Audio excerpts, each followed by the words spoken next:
Well, welcome everyone. And I would say it's my pleasure, but I'd be lying if I said that. It's my duty to introduce my partner, Marty Lessner, who actually gave this talk on the Gettysburg Address at the Lincoln Club. And I didn't realize this until recently. Marty's been active in the Lincoln Club, been its president and office treasurer in various positions for years. But I didn't realize the Lincoln Club in Delaware is one of the preeminent Lincoln clubs in the United States. In any event, Marty's my partner.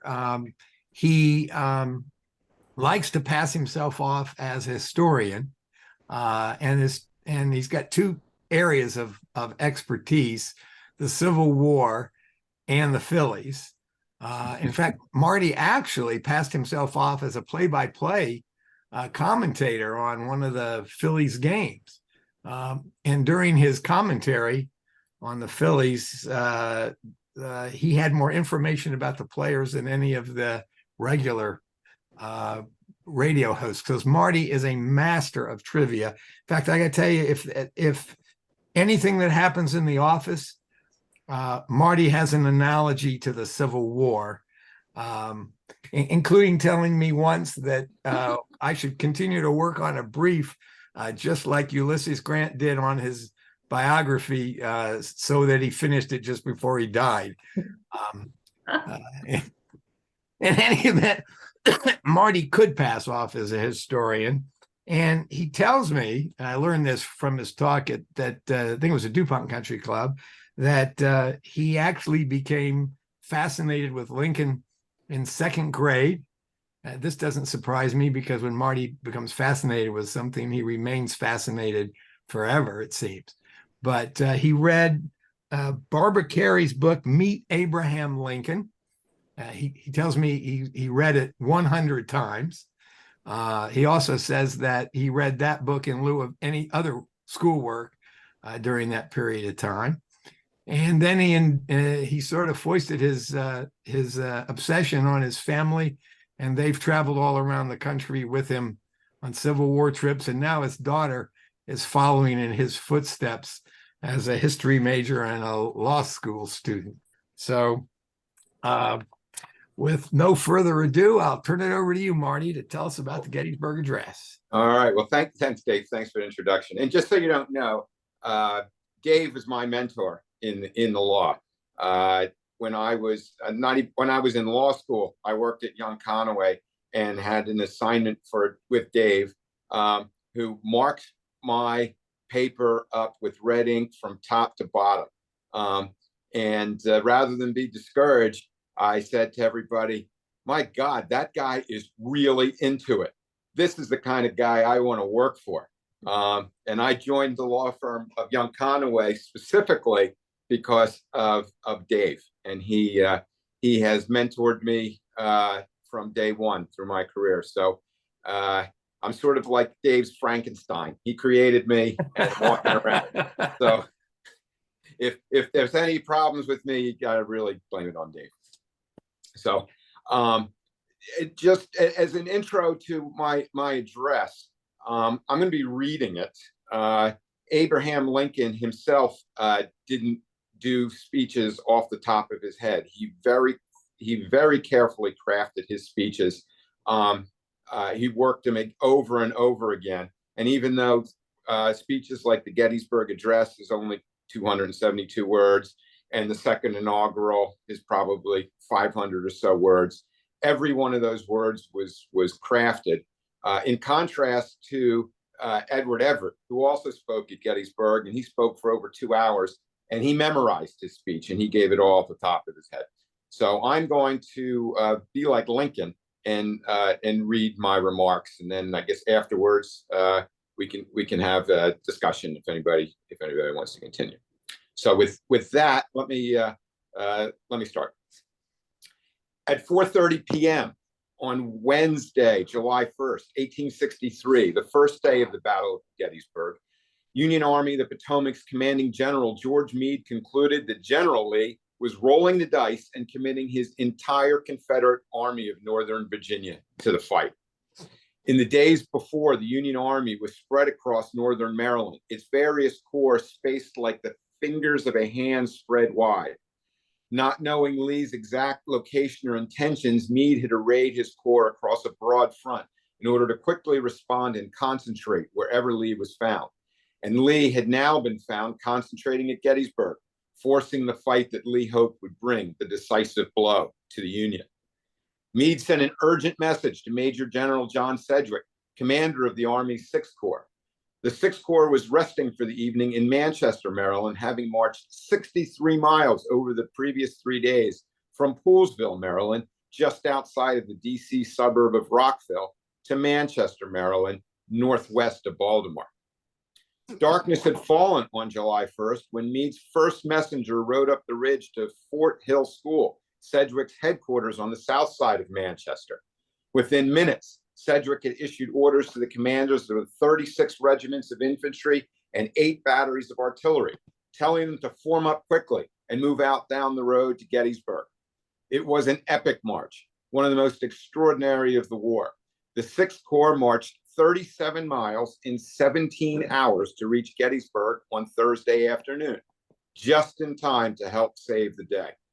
According to the 1978 book, Roads to Gettysburg by John Schlitt, along Cemetery Ridge, the news spread like wildfire. Cheers rocked the air. The rebels must have wondered what was happening. And it was on this very same Cemetery Ridge, 141 days later, on November 19, 1863, that President Lincoln gave a few remarks dedicating the cemetery, which now contained the final resting place of thousands of Union soldiers who died at that battle. Now, while I'm not a Civil War reenactor, on the same day as the Gettysburg Address, 160 years before, I ran, not in army boots, but in sneakers, the 26.2 miles around Philadelphia, another Pennsylvania town, for the Philadelphia Marathon. And I did this as a tribute to the brave men that Lincoln spoke of as consecrating the Gettysburg battlefield. 4 miles from the end, I passed the Mount Laurel Cemetery, where General George Meade, the commander of the Union Army at Gettysburg, is buried, having died at age 56, only 9 years after the battle. At mile 25, I ran past the imposing 10,000-pound General Grant statue. That statue, unveiled on April 27, 1899, Grant's birthday, was attended by President McKinley, followed by a celebratory dinner at the Union League of Philadelphia. The final part of the festivities that day took place at the Academy of Music, where multiple orations were given regarding Grant's statue and Grant's contribution to winning that very war, which Lincoln urged the nation to take increased devotion for that cause, which they, the Union dead at Gettysburg, gave the last full measure of devotion. Also buried near General Meade in Mount Laurel Laurel Hill Cemetery is Confederate General John Pemberton. It was Pemberton who surrendered Vicksburg to General Grant on July 4th, 1863, 1,000 miles away, but on the exact same day, the Confederate Army began its retreat from Gettysburg. That same day, General Lee left behind thousands of dead Confederate soldiers who, for urgent health reasons, were buried in shallow graves along with Union soldiers. When the two great battered armies moved away from Gettysburg after July 4th, 1863, they left behind thousands of bodies of men and horses decaying in the summer sun. David Wills, the town's leading citizen, arranged for the animals to be dragged into piles and burned. And after considerable negotiation, he found workers to bury the men hastily in temporary graves. 2 months later, the Union soldiers were disinterred from their temporary graves to a more fitting place, the newly created Soldiers' National Cemetery, the dedication of which President Lincoln was invited to on November 19, 1863, to make a few remarks that he thought the world would little note nor long remember. Lincoln was not the main speaker that day. That role was ably filled by the famous orator, Edward Everett. Wills invited Everett on September 23rd to speak at Gettysburg a month later, on October 23rd. But a month was not sufficient time for Everett to make his customary preparation and research for a major speech, especially given that official accounts of the three-day battle were just appearing. Everett said he could not possibly be ready before November 19, and Wills seized upon that date. It was sometime after that, after Everett had committed to speaking on November 19, that Wills invited President Lincoln to deliver, quote, a few appropriate remarks, end quote, to open the cemetery. Now, Everett at 2 hours and Lincoln at 272 words each did what was expected. According to the day's program, Everett was giving an oration, and Lincoln was to give dedicatory remarks intended to make the cemetery dedication formal, somewhat like a modern-day ribbon cutting for a new road or a trail or a park.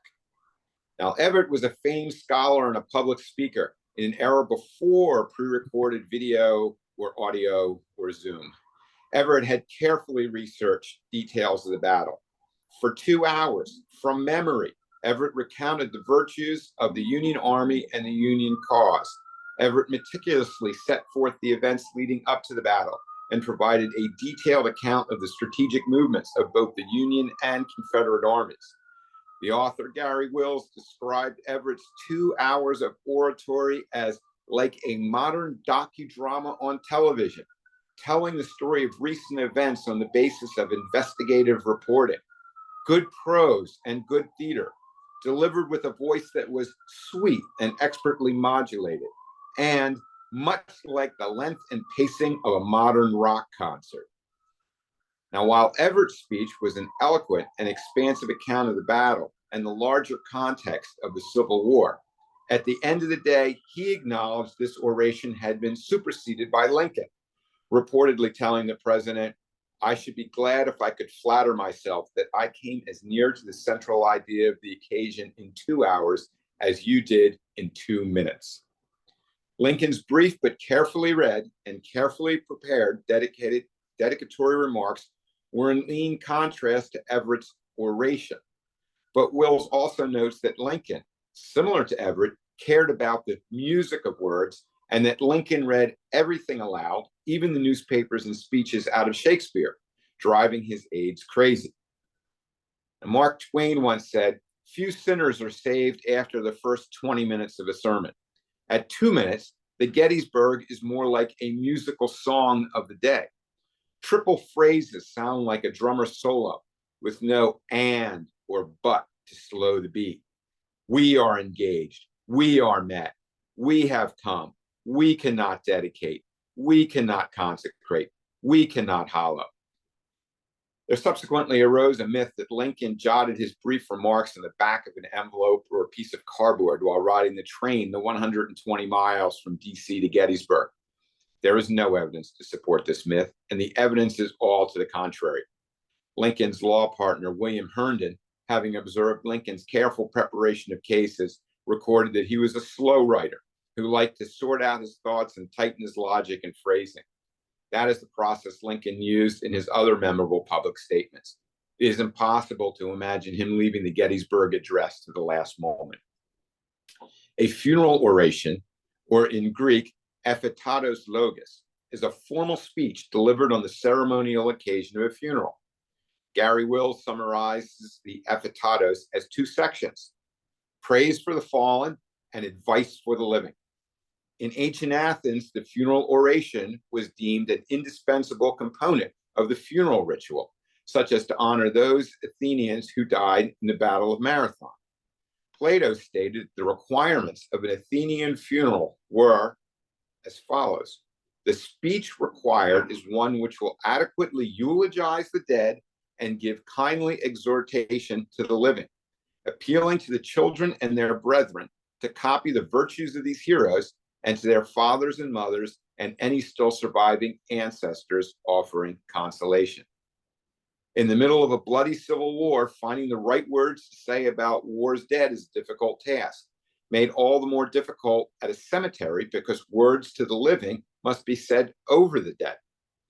Lincoln spoke of the brave men living and dead, who struggled on the very ground of Gettysburg. His juxtaposition of the living and dead serves to honor those dead who gave their last full measure of devotion, but to also stress the ongoing struggle of the living. The battle may have ended, but the war and the ideas the Union fought for lived on.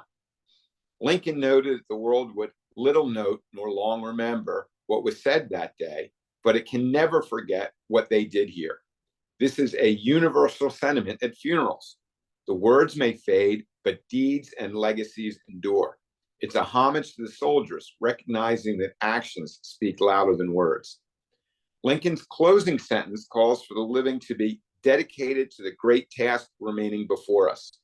It's reminiscent of funeral rites, where attendees are reminded of the deceased's values and are urged to carry them forward. Lincoln rallies the nation not just to mourn, but to ensure that these dead shall not have died in vain. 87 years ago, the members of the Second Continental Congress signed the Declaration of Independence, which contains the words, "All men are created equal." Now, that's not a very catchy opening to a speech. So let's try this great opening line. 77 years ago, our fathers brought forth upon this continent a new nation, conceived in liberty and dedicated to the proposition that all men are created equal. 77 is 87 years ago, 1776, the year of the signing of the Declaration of Independence. Lincoln now has anchored his remarks on the event and the idea which he urges his audience to complete. 77 years ago immediately invokes a sense of the past, of history. This temporal reference serves to remind us the nation's birth, but also sets a somber, reflective tone, as one might find at a eulogy. Lincoln's opening sentence, anchored by the country's founding date, set a precedent for subsequent famous opening lines. Franklin Roosevelt, yesterday, December 7th, 1941, a date which will live in infamy, the United States of America was suddenly and deliberately attacked by the naval and air forces of the Empire of Japan. Martin Luther King, 50 years ago, a great American in whose symbolic shadow we stand, signed the Emancipation Proclamation. This momentous decree came as a great beacon of light, of hope, to millions of Negro slaves who had been seared in the withering flames of injustice. It came as a joyous daybreak to end the long night of their captivity. Even Ho Chi Minh, on September 2nd, 1945, the same day as the Japanese surrender ceremony on the battleship Missouri in Tokyo Bay, gave a speech in Hanoi's Ba Dinh Square, declaring Vietnam independent from France. How did Ho start his speech? He started it with the following opening words: "All men are created equal. They are endowed by their creator with certain unalienable rights. Among them, life, liberty, and the pursuit of happiness." Ho's second sentence was, "This immortal statement was made in the Declaration of Independence of the United States in 1776. So why was Lincoln's reference to the founding statement in the Declaration of Independence, "All men are created equal," so effective? Lincoln was not college educated and was not a learned author or academic like Edward Everett. But Lincoln had for the task the practical experience gained from his humble upbringing. It is said that a former prosecutor makes the best defense attorney because she knows the other side's tricks. George Washington was chosen as commanding general of the Continental Army because he was raised in the camp of his British foe, who educated Washington in the art of war and made him an officer to fight against the French in Western Pennsylvania in the French Indian War. In the Bible, Moses was chosen to lead the Israelite slaves to freedom from Egypt because he was educated in the courts of the Pharaoh, was a commander in the Egyptian army, and was, quote, learned in all the wisdom of the Egyptians. As the author of the Emancipation Proclamation, issued a mere 10 months before the Gettysburg Address, Lincoln became known as the American Moses, an African-American man who had run away from slavery to join a Union regiment, wrote, "Lincoln was indeed our Moses. He gave us our freedom. Like Moses, Lincoln was raised in the camp of the slave power. Lincoln grew up in the slave state of Kentucky, where his conscience was educated in the sight of the slave owners' monstrous tyranny and cruelty. It was in this camp that Lincoln became familiar with the resources and legal construction of the particular institution, and the slave power citations to the Bible and the Constitution as a defense for slavery. Lincoln, knowing the other side's tricks, was particularly situated to make the Gettysburg Address about the Declaration of Independence and not the Constitution as the nation's founding document, and all men are created equal as the founding proposition. Lincoln closes the Gettysburg Address with the line that this nation, under God, shall have a new birth of freedom, and that government of the people, by the people, and for the people shall not perish from the earth. When Lincoln said government of the people, by the people, for the people, he was referring to all people of the nation, including those who were not free people before the Civil War or at the time of the ratification of the Constitution, including people who the Civil War had given a new birth of freedom. By using the birth analogy, Lincoln made the Declaration of Independence the nation's founding document, not the Constitution, which had enshrined slavery with such provisions as the Three-Fifths Compromise for the slave states' congressional representation. Lincoln stated the nation had been conceived in liberty and dedicated to the proposition that all men are created equal.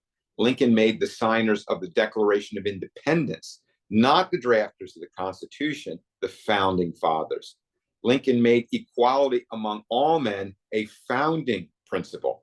At the time, the concept of equality was not in the Constitution.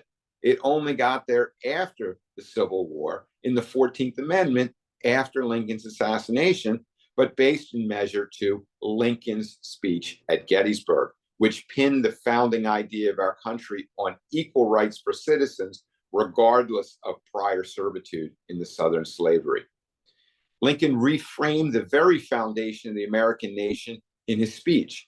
By invoking the 77 years ago timeline, Lincoln takes the listener back to the Declaration of Independence rather than the Constitution, emphasizing liberty, equality, and the notion that all men are created equal as the true foundation of the country. By doing so, Lincoln subtly shifts the nation's grounding principles, making the fight against slavery not just a military or political necessity, but a moral one which aligns with the nation's core values. The address positions the dead at Gettysburg as martyrs who have given their lives not just for the Union, but for the larger idea of democracy itself. Gary Wills' book highlights the way Lincoln interlocks his sentences, making them consistently a self-referential system. This linking up by explicit repetition amounts to a kind of hook and eye method for joining the parts of his address. Each of the paragraphs are bound to the preceding paragraphs and the following paragraph by some resumptive element. Only the first and last sentences do not, because they cannot have this two-way connection to their setting. Now, as Dave said, you can't get away with the Gettysburg Address speech without actually reading the Gettysburg Address. But what I'm going to do is to emphasize this style that Lincoln had, this resumptive self-referential style. I'm going to raise my left hand, everybody can see that, when Lincoln introduces a new word or phrase, and then my right hand when Lincoln refers back to those words and phrases. 77 years ago, our fathers brought forth upon this continent a new nation conceived in liberty and dedicated to the proposition that all men are created equal. We are now engaged in a great civil war, testing whether that nation or any nation so conceived and dedicated can long endure.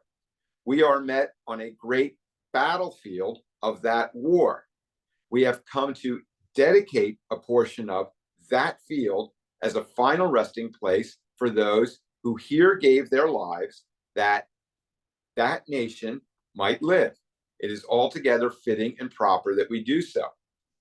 But in a larger sense, we cannot dedicate, we cannot consecrate, we cannot hallow this ground. The brave men, living and dead, who struggled here have consecrated it far above our poor power to add or detract. The world will little note nor long remember what we say here, but it can never forget what they did here. It is for us, the living, to be dedicated here to the unfinished work for which they who fought here have thus far so nobly advanced. It is rather for us to be here dedicated to the great task remaining before us, that from these honored dead, we take increased devotion to the cause for which they gave their last full measure of devotion. That we here highly resolve that these dead shall be not have died in vain, that this nation under God shall have a new birth of freedom, and that government of the people, by the people, for the people, shall not perish from the earth. According to the Cambridge Dictionary, a clarion call is a very clear message or instruction about what action is needed. An example taken from the Bible, a source Lincoln was well familiar with, occurs when God summons Moses from the burning bush in Exodus 3 and appoints Moses to lead Israel out of slavery. In conclusion, if there can be said such a thing regarding a speech so richly analyzed after 160 years, Lincoln, the American Moses, carefully used funeral undertones, which his audience would be familiar, serving as both a eulogy for the fallen and a clarion call for the living. Lincoln masterfully used these phrases and interlocking words and phrases to install a sense of purpose and resolve, ultimately ensuring that the sacrifices at Gettysburg became a touchstone for national unity. That, pop my Zoom back up again. That concludes my remarks. And Dave, I guess I turn it over to you for whatever comes next. Well, that's I have a question I want to raise with respect to the contents of the speech. But before I do that, let me invite others to ask questions, raise point.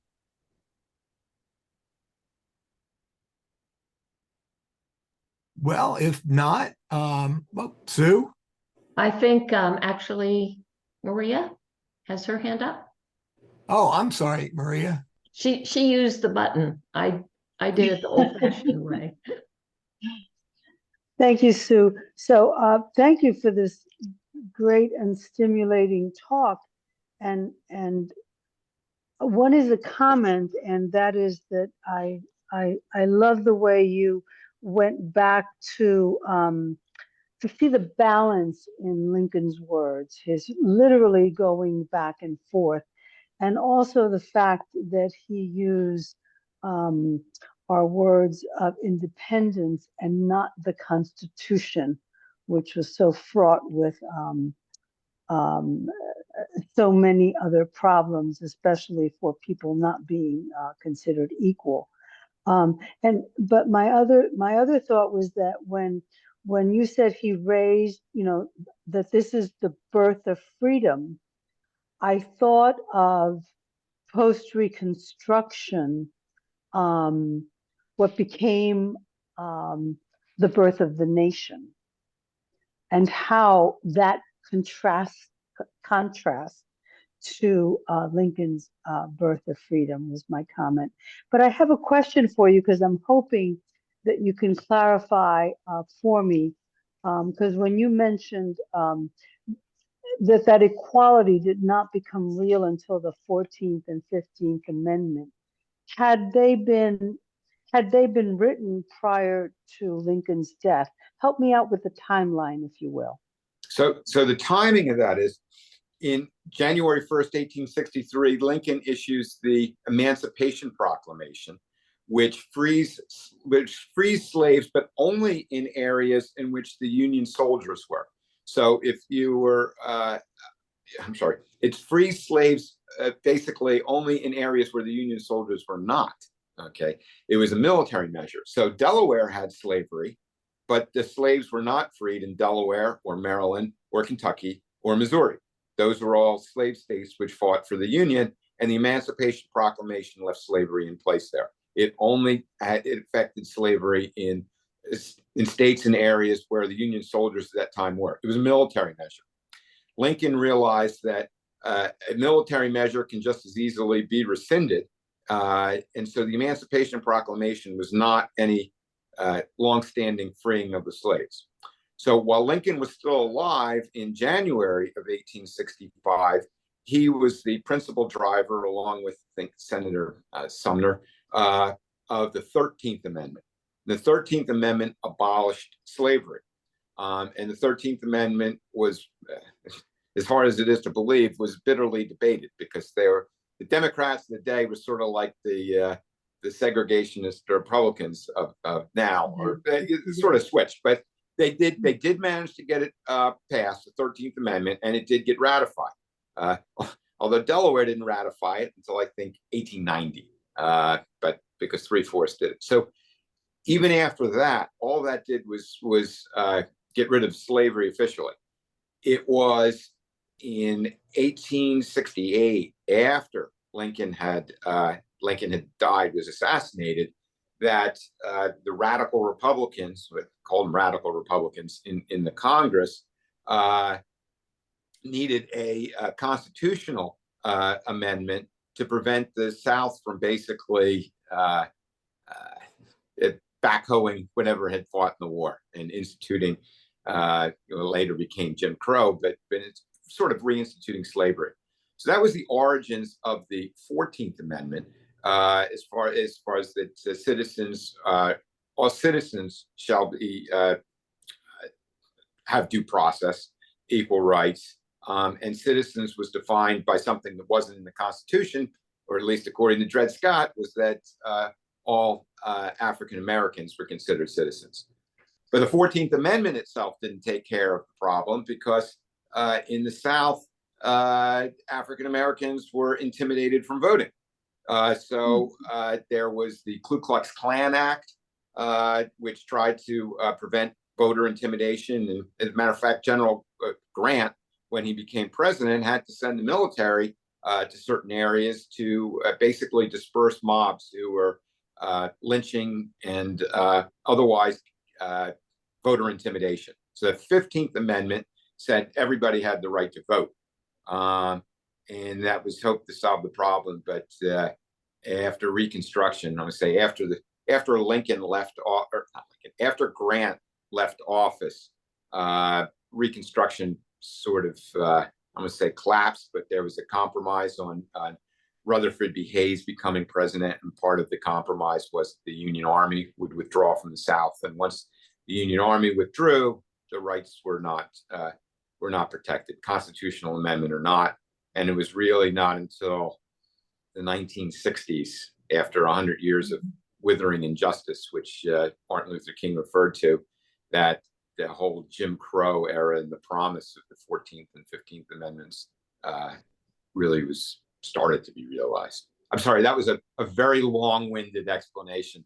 As Dave knows, once you get me started on something, I probably need the hook to.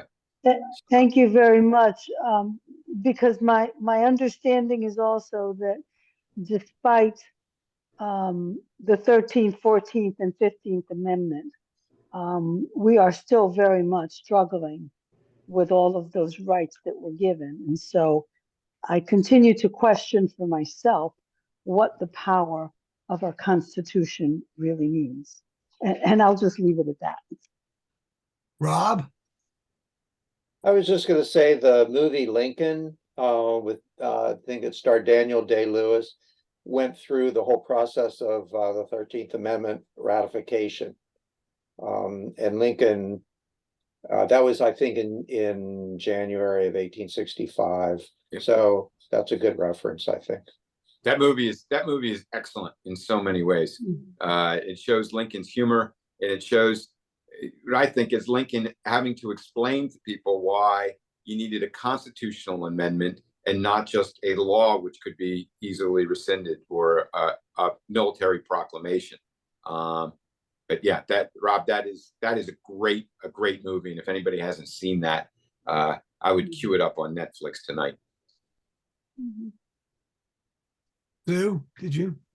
Yeah, to pick up a little on Maria's point, Marty, I'm intrigued by your linking the Gettysburg Address to the Declaration of Independence, because I think for many of us, when we think about founding documents, we know that existed, but the reference always seems to be to the Constitution. And of course, that's in part because it's been amended a bunch of times, and so there's more current to it than the Declaration that is as written. But I'm struck, you commented about the 3/5 rule that clearly spoke to the position of slaves in the new nation. But the others were, there was a fugitive slave clause that said a slave escaping had to be returned to his or her owner. And there was a provision that said that the transatlantic slave trade couldn't stop for at least 20 years. So embedded in our Constitution that the Supreme Court and others reverentially refer to is a lot of really horrific principles and statements that for many of us, I think we're not always fully aware of just how flawed that document was. And to your point about Delaware ratifying the 13th Amendment late, Mississippi ratified it in 2013. Yep. So I often wonder what it would be like to be an African American in the state of Mississippi, knowing that as of 2013, the legislature had not gotten around to saying that it agreed that slavery was abolished. It's mind-boggling. Of course, it was still binding once it was ratified by the other states. But if your state says, I don't agree with that enough to actually pass a resolution ratifying the amendment, it's kind of stunning. Do you know? I would sing you a Phil Oakes song called "The State of Mississippi," but I know that one. Probably not what everybody want to hear. It comes up a lot. Yeah. Thank you.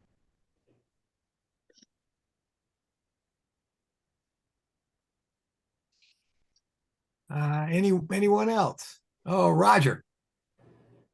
I'd love to spend a few moments with Martin some other time talking about certain events in the Civil War, as I had relatives that fought and died in the Civil War, and one was imprisoned. So maybe we can make a connection at a later time. But I'm wondering, as a young teenager, I played the Avalon Hill game Gettysburg, which is a board game. And in that board game, one side takes the Confederates and one side takes the Union. You get all the little markers representing every regiment, every group of soldiers, and every general, and you bring them on field according to the calendar that actually occurred, who appeared at what time, on what day, and you bring your counters up the roads, and you commence battle. And I will tell you, it was always toss up who would win the game, because it was not a foregone conclusion that the Union would win. And that's was my experience with that game, and also with Chancellorsville, which was another Avalon Hill board game that we had when we were growing up. A lot of fun, and a real good teacher of history. If you're a James Bond fan, there's a scene in the movie, I think it's The Man with the Golden Gun, in which the bad guy, the evil bad guy, has captured Bond and brings him through his lair, and he's got the whole Battle of Gettysburg set up with soldiers on, toy soldiers set up on the battlefield, and Bond walks up to him and he says, "You got it all wrong. These troops were here, these troops were here. You can't even play a good board game of the Civil War because you got it all out." So it's the one James Bond reference I know to a Civil War and to the Civil War game. Did I tell you this guy's a master of trivia? Yeah. Well, I still have the game, but I really don't think any child today would settle for a board game when there's video games. Yeah.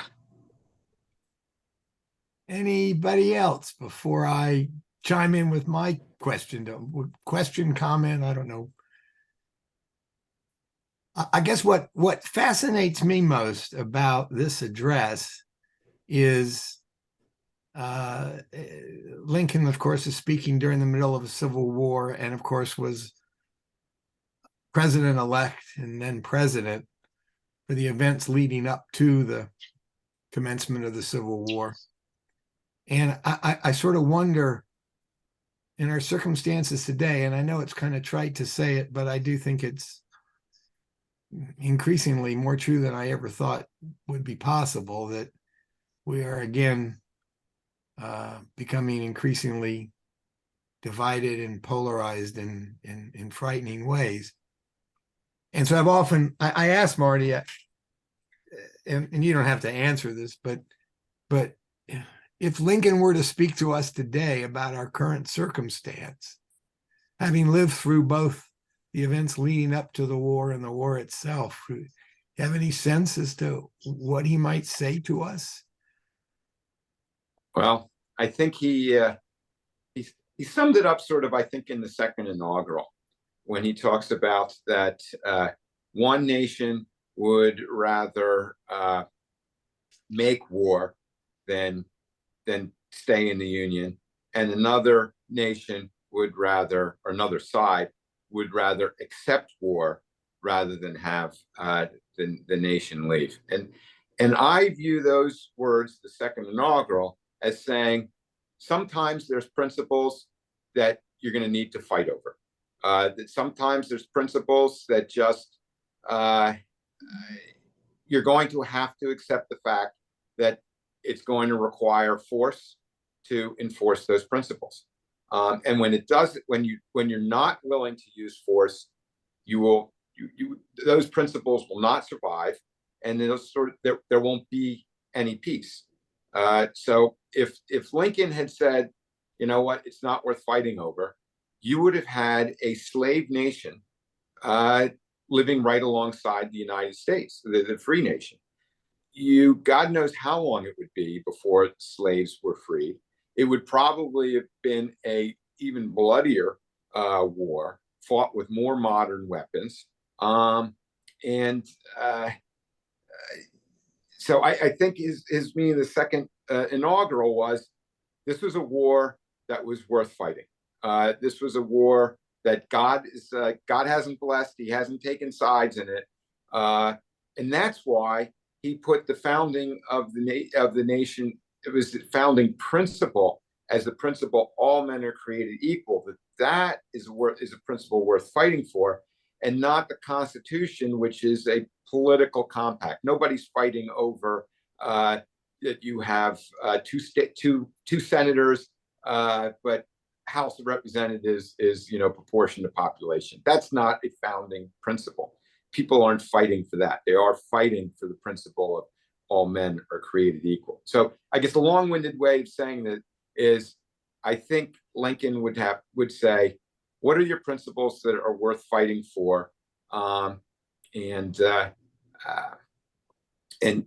sometimes you have to do it. I won't spill into this. It'll take me a long time to spill into how that is applicable to events in the Middle East, but that's sort of a subject for another time. Well, the second sentence in the Gettysburg Address is always, I've always had a question about it. Let me read it. It says, now we are engaged in a great civil war, testing whether that nation, referring to our own nation, or any nation so conceived and dedicated, can long endure. And it's the phrase, any nation so conceived and dedicated, that causes me to pause and say, what did he mean by that? Because to say the question was in the Civil War whether the United States would survive or not was sort of an obvious question. But why would it be an issue whether a nation conceived in liberty and equality, and then to go on and say democracy itself in the last sentence, why would he say the question was whether a nation conceived on equality and liberty and democracy could endure. And I began to think about it, and when you think about various forms of government, democracy is the one form of government that actually tells people to become engaged in the political process, to actually express their views and act to try to effectuate their values. And once you do that, and no other form really does that. I mean, authoritarian forms attempt to suppress that kind of political engagement. And if it occurs, attempt to suppress the exercise of it.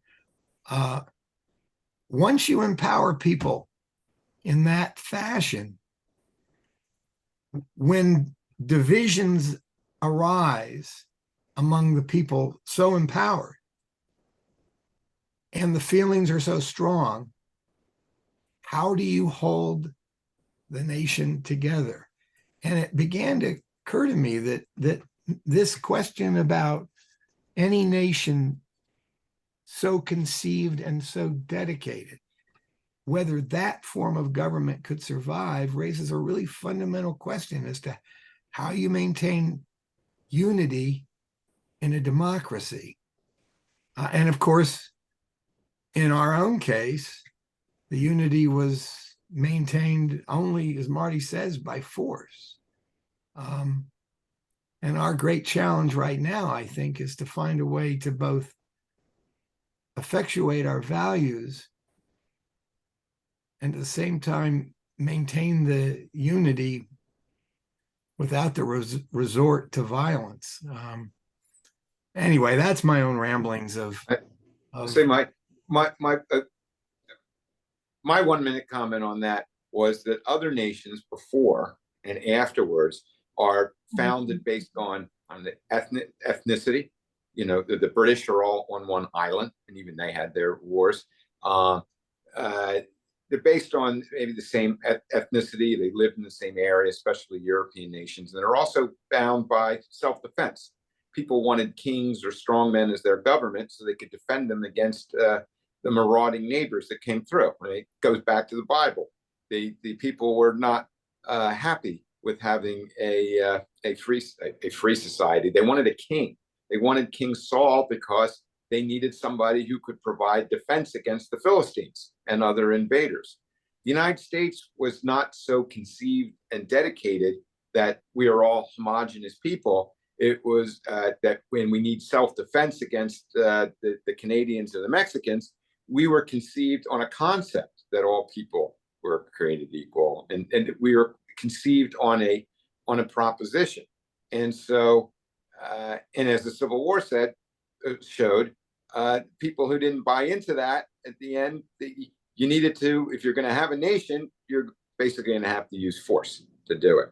And so I'm sort of afraid, like you are, that if the only thing that binds our nation together is tribal, you know, my side, your side, my Fox News watchers versus, you know, your CNN watchers, it's not a good recipe for a nation so founded. I mean, even in the Civil War, I think it was Seward or one of his cabinet officers said, why don't we pick a fight with Britain? And if we pick a fight with Britain, then the South and the North will unify against the common enemy because we'll all feel threatened. Now, Lincoln didn't go for that, but I think that's what makes this country different is our founding principles, not on some mutual self-defense pact, but on a principle. But that makes the endurance of the Union perhaps more difficult because there isn't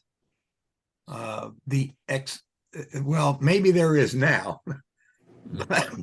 but it always amazed me every time I read that speech, and he seemed to raise the question of whether any nation conceived in equality and liberty could long endure.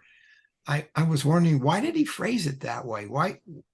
And anyway, that's my contribution to the paradox.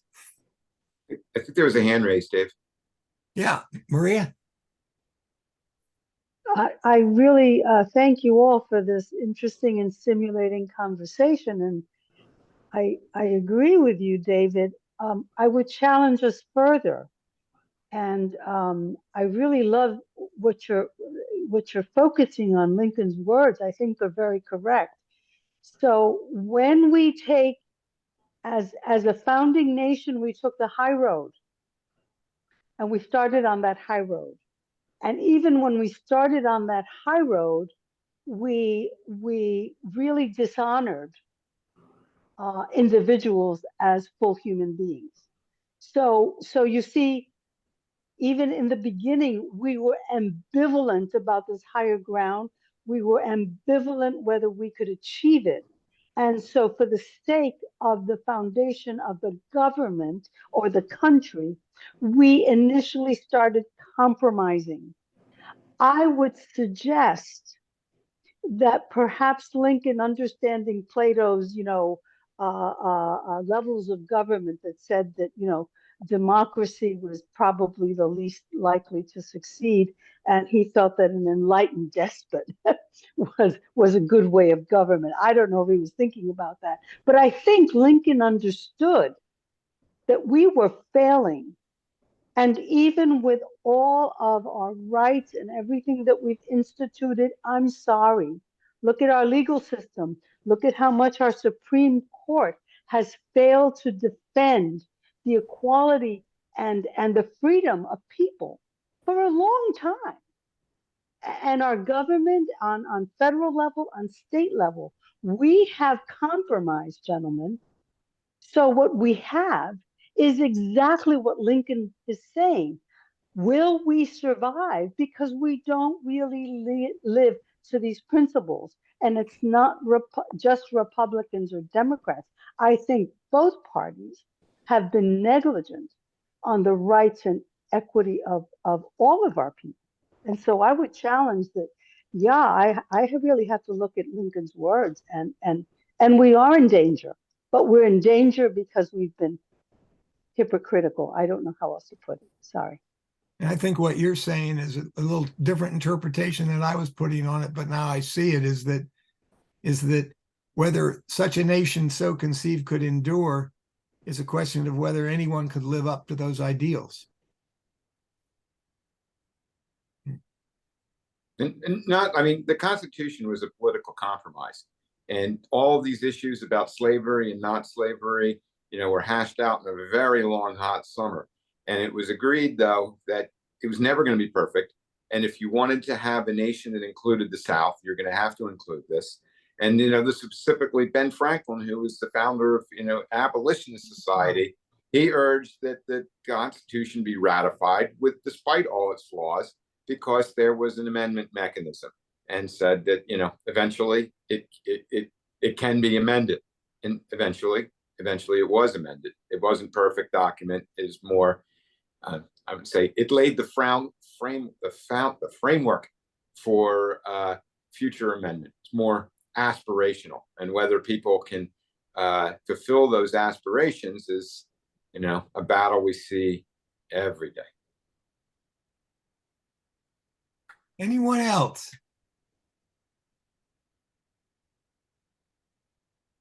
Well, it's 8 o'clock, so I guess it's time to call it a night and thank everyone for joining us this evening. And Marty, thank you especially for making your presentation. Marty's up in New York taking depositions in a case, so it's quite a sacrifice for him, or at least an inconvenience to do this evening. And it's hot. Actually, not so much. I'm about to go out. My daughter's going to law school in New York, so I am about to go over and take her out to dinner, and we're going to light some candles, because tonight is the first night of Hanukkah. So it's not an imposition at all. As a matter of fact, it's